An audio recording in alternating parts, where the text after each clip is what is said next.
मधुसूदन मधुकेट भारी भक्तवत्सला दीन दयाळा या नारदाचा तुला सादर करीत परमेश्वरा.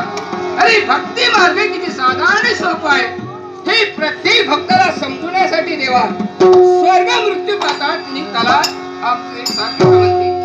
सज्जनांचा उद्धार देवा आणि सज्जनाचा रास त्याचप्रमाणे देवा त्यांच्या भक्तीत एक आणि दैवताचं दैवी प्राबल्य सत्य राखण्यासाठी आमची पायपीट चालली. कारण तुझ्या आशीर्वादाचा अभेद्य कवच सदैव आमच्या पृष्ठभागी राहू दे अशी तुझ्याच रडे आमची सविनय प्रार्थना सविनय प्रार्थना सविनय प्रार्थना. शिवानी मंगल आशीर्वादे शिवानी मंगल आशीर्वादे. कधीला वेळ रे वेळा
तलवार घातल्या